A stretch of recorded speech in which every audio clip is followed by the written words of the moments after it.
Hey everybody, welcome back to Race of History. We are going to do the Sabaton history for Resist and Bite. I also have another Sabaton song that I want to get into in just a little bit after this one releases. I've got a handful of videos that I'm working on.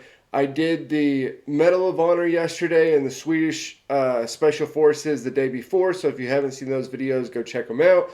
With all that being said, let's get into it. Resist and Bite, the Battle of Belgium. The German Western Offensive in 1940 is often misrepresented as a walk in the park for the Germans.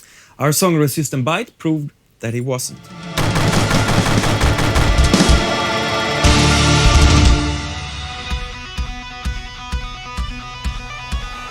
War is coming swiftly, the border's closing in. We're a company of soldiers, they're 40 rifles strong. All alone,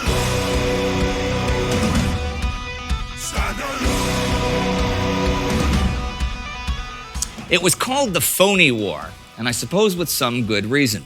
Although France and Great Britain had declared war on Nazi Germany in September 1939, after Germany's invasion of Poland, they had not launched any real assaults in the field, even after 7 months of inaction. And despite the German invasion of Denmark and Norway in April 1940, London and Paris still did not do so. Instead, they played for time, waiting for the Germans to one day run up against their defensive works. They gathered their strength. The old guard of generals and politicians thought this war would be like the last one, and since Germany lacked the economic reserves and the military apparatus to mirror their 1914 advance into Belgian and French territory, this one's outcome seemed already decided. But the Germans were well aware that with an enemy force ratio already stacked against them, they would ultimately lose any coming war of attrition. Instead, the German general staff agreed that only a forceful offense would see them victorious. Generalleutnant Erich von Manstein and Generalleutnant Heinz Guderian came up with a daring plan, one that no one would expect them, or anyone, to pull off, to drive a panzer division through the heavily wooded hills of the Ardennes. This would ultimately split the French forces and crash through them and the Belgians at their weakest spot. German panzers and motorized units would race to cross the River Meuse and force an operational exploitation through the Ardennes, and even push through the first Belgian fortification lines at Martellange, and further forward between Libramont and Neufchâteau. So it's kind of interesting that the layout or build up to this war is, kind of similar to the First World War, in that all of the major powers are looking at the events and looking at the build up as essentially a replication, right? The French and British are not particularly ready for a major war of this type. And again, Indy talked about it. It's not just the Ardennes that makes the German military kind of surprising in their invasion of Belgium and France. It's the whole new style of warfare, right? I've talked about this in another video, but in World War I, you saw the cavalry become essentially totally useless, right? The new guns had made cavalry charges just obsolete because you could so quickly turn around and wipe out a cavalry regiment that was charging that even if as a cavalry regiment you were chasing down routed troops, they could easily turn around and form up enough to just totally slaughter the cavalry coming at them. So as World War I went on, you saw cavalry getting used less and less and less because it was just impractical. Well, then when World War II comes, you see mechanized warfare start, and that is the new cavalry, right? The ability for cavalry to quickly maneuver. Cavalry changes the balance of the battlefield very quickly. The new mechanized units, the panzer units, that was what they did. And it was just so new and so kind of cutting edge that nobody was really ready for it, right? So it was that they went through the Ardennes in a way because that was unexpected. It hit them where they were weakest. So that was a smart tactical maneuver for the Germans there. But the type of warfare that they are waging is just different. It's not what everybody is used to. In France specifically, their common soldiers, their foot soldiers, just really struggled to kind of morph and defend against this because their military command just was stuck in their old ways. And so the French soldiers, at least in my opinion, fought this defensive essentially with one hand tied behind their back. They get a horrible historical, reputation for the start of World War II. But I mean, they were hamstrung by their military command, and there really wasn't much that they could do to counter it. For Belgian high command, the Ardennes were not a major defensive factor, since the area is far in the southeast of the country and beyond the mighty River Meuse. Although there were several Belgian and French officers who spoke out against this defensive negligence, it was still generally agreed that an armored thrust through the Ardennes was simply impossible.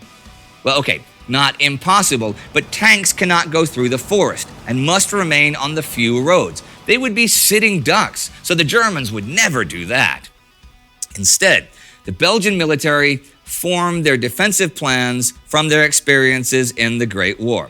They figured that spreading out their troops all along the border would see them overwhelmed by the stronger German advance. Also, the Belgian military endured several budget cuts in the interwar years and was unable to muster a large motorized or armored force.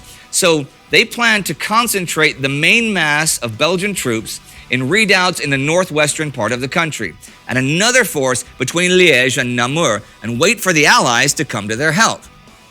The Ardennes sector would only be lightly defended by the K groups under the command of General Maurice Kéart. Those groups consisted of a specialized screening force, trained to move and fight in the heavily wooded forests, the Belgian Ardennes Light Infantry, les Chasseurs Ardennais. Their primary mission was to act as a tripwire defense. They were not expected to stand up to the Germans since they were purely infantry without enough firepower to effectively stop armor. They were instead tasked to trigger demolition charges on bridges and on traffic routes. Upon receiving the order to withdraw, the Ardennes Light Infantry would disengage from the enemy and fall back to the main Belgian forces in the northwest of the country. For the Belgians to preserve as many as possible of their units until the Allied reinforcements arrived made sense when looking back at Germany's 1914 Schlieffen Plan. But now they played right into von Manstein's hands, and his plan was scheduled down to the minute. The crossing of the River Meuse had to be achieved in under 4 days, or the French would realize it was the main attack, and they'd bring in enough forces to collapse it like a house of cards. On May 10th, as the first German forces crossed the Luxembourg border and disarmed the surprised border guards, the clock began ticking.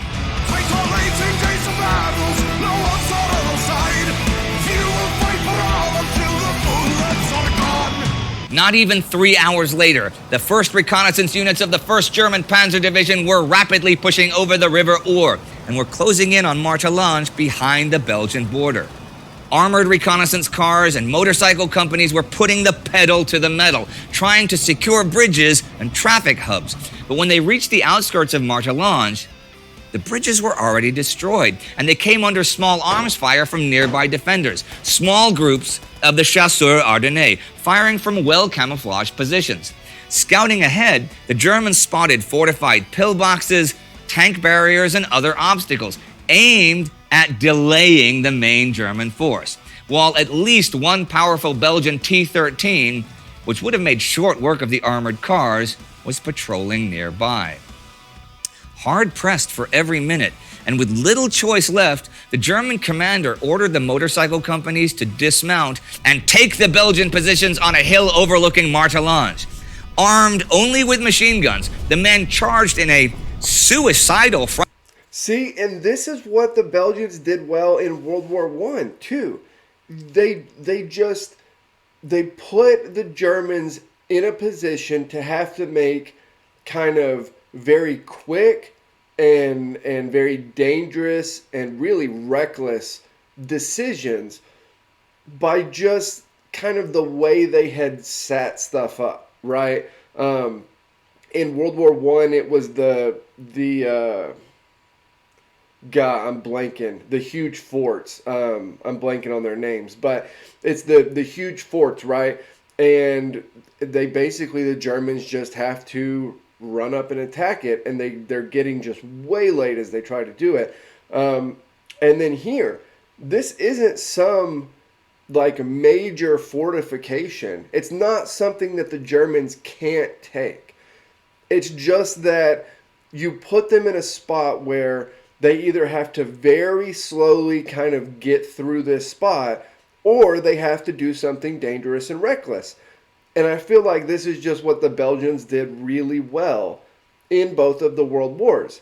They forced the Germans to make dangerous decisions. Frontal move across the slopes towards the Belgian defenders. But the Belgian light infantry was totally caught off guard and surrendered or withdrew without any chance of resistance. From Martellange onwards, the Germans pushed further to the west, through the valley of the Sauer River. That valley leads to the village of Bodange, at whose end a large hill rose, surrounded by the rivers Sauer and Bassel, like the moat of a castle, right? And on that hill, Major Maurice Bricart, in command of the 5th Company of the Ardennes Light Infantry, was growing concerned. Ardennen, the ground's burning, and rumble is at hand. As the blitzkrieg's pushing harder, the war is all around. All around. Hold your ground. Reports were flooding in of fighting all through the Ardennes, but nothing was very specific. He had faith in his troops, who were veterans of the area and, like all chasseurs, knew how to fight with small unit tactics. Armed with modern 35-36 Mauser rifles and the Model 30 light machine gun, their marksmen could hold their own against just about any enemy troops. Looking down from the hill to the valley, they were also in a fairly good position to use their rifle grenades. They fought everywhere, shooting from behind trees and from on the move, trying to throw the Germans off their precious timetable. The 1st Panzers were held up by the blown bridges and other barriers in Martellange, but the motorcycle companies moved forward down the valley towards Bodange. Spotting the Belgian defenses, they tried to repeat the same trick twice and rushed the defenders by surprise, but without success this time. One of Bricart's combat patrols spotted the advancing Germans in the undergrowth, and after a quick exchange of surprised looks and cracking rifle shots, alarmed the others in the hills. Any further advance by the Germans was met with fierce resistance. Every time a field gray uniform was spotted, it was immediately pinned down with accurate rifle and machine gun fire. Bricart was on the phone, trying to reach his headquarters, asking for further orders. But no answer came. The line was dead. Cut by German paratroopers working in the Belgian rear. Hermann Goering, Luftwaffe commander and Germany's favorite medal collector, sought to speed up the breaking of the Belgian border defenses by sending in German soldiers by glider to attack the Belgian communication lines in the rear and spread chaos and confusion. Some had successfully landed near Virti and cut local telephone lines and blocked the main roads. See, this is a new type of warfare. It's quick. It's this kind of shock and awe, total chaos. It's just a new thing. And one of the things that I was, you have the ability to hold troops down if you're Belgium here. You have good troops, like he said. You have the high ground. You have the ability to hold them off. But if tanks are going through the Ardennes, if there are paratroopers in the rear, this is where the Germans are particularly dangerous, right? Because it's like, okay, but what does that really mean long term? And long term, it means that this is over, really, right? That even if you hold them up, it may mess up the timetable. It may hurt their battle or their war with the French. But all in all, this is, it's a downhill situation. You have troops in the rear. You don't have communication. And the German tanks are rolling through. And they are going to roll through. I mean, golly, when you watch the movements on a map of the Panzer and mechanized units, they move so fast, especially early on the Western Front. Their movements are just so fast that even when because everybody, especially the French political leaders, are just in total shock of what is happening. You understand that when you watch a map of what happens and how quickly it happens. Because you look at it even, or at least I do, I look at it in almost like confusion of how they could possibly be making as much ground as they're making. It really is kind of crazy. No messenger could get through to Bricard.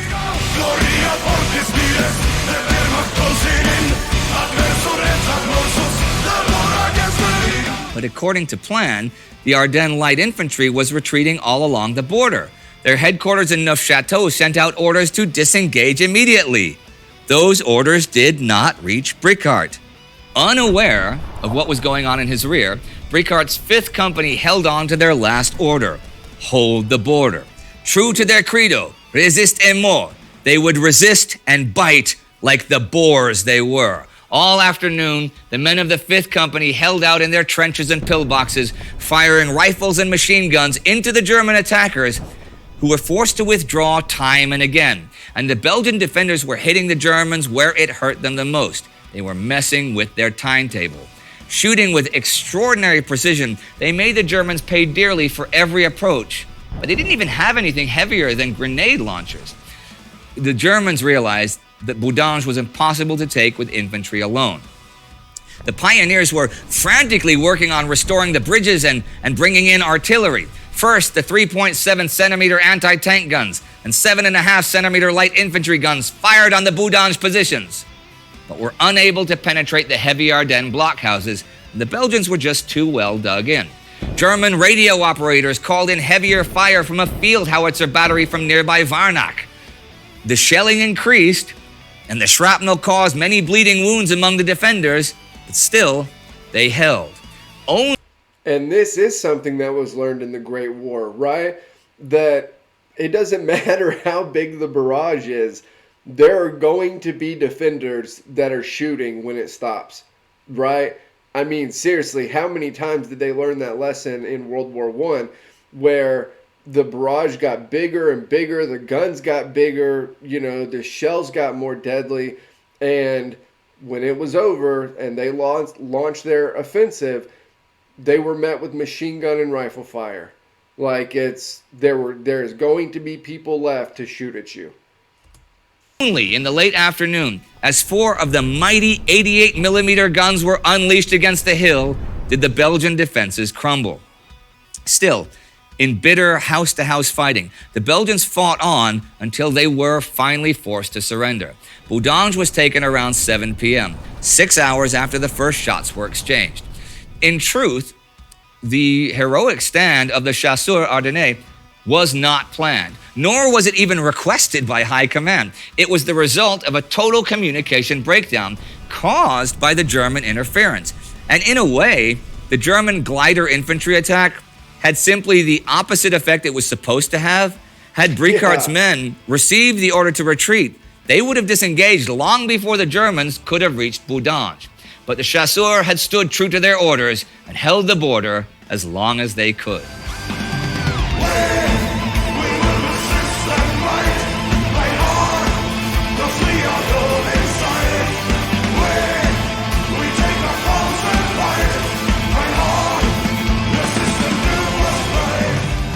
Okay, so what inspired this? Because this is a bit unusual.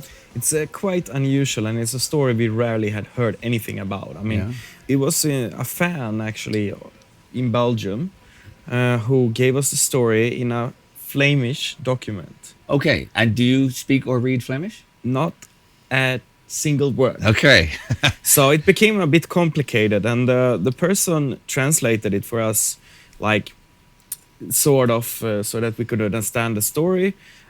But we could really never verify that it was absolutely true, because we couldn't find any other alternative sources for this Right. exactly thing. You know, I think it's kind of cool to write a song about a Belgian thing during warfare, because if there's one thing that I've learned from doing both the Great War and World War II, is there's a lot of cool Belgian war stories, actually. There is, but they are usually older.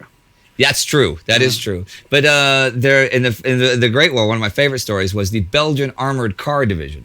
Now, the Belgian Armored Car Division did not fight in Belgium.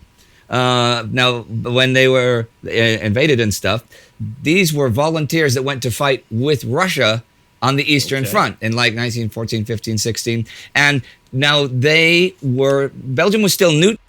Wow, I have not heard about that. I'm gonna have to look. You know, that we up. think of it, oh, they fought with allies. They didn't. Belgium was, even though they were overrun and being defended by the allies, it was still neutral. But these guys, the Belgian Armored Car Division, which is a bad name for a band, still, but they fought with the Russians, and there was an Olympic cyclist, a four-time world boxing champion was one of the Wow. Belgian Armored Car Division things. Thing is, after the revolution and stuff, they got stranded on the Eastern Front. They couldn't go to the West because there were still enemies in the World War. And of course, then now there's the Bolsheviks, and then the Russian Civil War started. So they had to go all the way around the world to get back to Belgium. Wow. After that. Now, you should look them up. Hey, and somebody out there, write a song about the Belgian Armored Car Division. Yeah, we have a lot of fans in Belgium. I mean, we considered Belgium our second home for a while. Yeah? It was probably the place outside of Sweden where it really took off, and we really had an established fan base that was coming very early. Okay. We were really lucky. We played a festival there called Grass Pop. Okay. The first time we ever played a big festival, but we were playing inside of a tent and nobody heard about us. So nobody should really go to the concert, actually. However, a horrible thunderstorm came, Lucky which you. basically evacuated the entire festival and sent them into the tent just as we were supposed to play. So instead of playing for an empty tent, we played for absolutely packed tent, and people were like, whoa, this band is actually really good. And it led us to the next year. We were upgraded to the main stage of the same festival. Wow. And since then, the relationship Sabaton and Belgium has steadily always been very, very solid. So a lot of Belgians over the years have also asked us to write songs about their history and stuff. And this one we found from World War II, which was a little bit like unexpected of all the stories from Belgium, to say. No, but that's great. I had no idea that you had such a connection with Belgium. So wait, what year was this with the festival? The first year that you The played? first year we played the festival was 2007. Okay. Oh yeah, okay. This is before like things with 40-1 took off and stuff. Exactly. Stuff like that. Okay. We didn't go outside Sweden until 2005. Right. We didn't start to tour outside of Sweden. And we had visited Belgium once before, but once we had this opportunity to play on a festival, it was really changing something for us. Well, that's really cool. Well, and thank you, Belgium, for that. Oh, and how about this? If you have any great Belgian military history stories, you know where to write them, right? It could come up Down on here. some future Sabaton albums. Maybe there's a whole album called Belgia. And it's only war stories of Belgian. You know, not saying no, right? No, not saying no at all. Okay, you get enough stories, maybe you'll do it. All right, well, I think that's about it for us for today, yeah? That's it for today. Thank you, everybody, for watching. See you next time on Sabaton History. We take up arms and fight, fight on.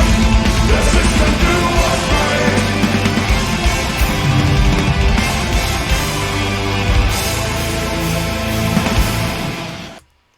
Okay, so that was the Sabaton history for the Battle of Belgium, Resist and Bite. Yeah, I have a ton of respect for the soldiers who fought for Belgium during both of the world wars. There's something about being willing to fight when the odds are so overwhelmingly against you that you more or less know that you don't really have a chance. There's just something about, even with that being the case, still going in, picking up your rifle, and going out to fight. Like, I don't know. I have a huge amount of respect for them. So, all right, that was a really good one. I'm going to get to another Sabaton song in just a little bit. I don't want to give away what it is yet, but it'll be out in just a little while. I will put the Discord link down below if you guys want to join over there and continue these discussions. As always, like, comment, subscribe. I'm making the push towards 1,000 subscribers. So if you like the channel and want to support, what we're doing over here, like, comment, subscribe, and help me keep building everything. And I will see you all next time.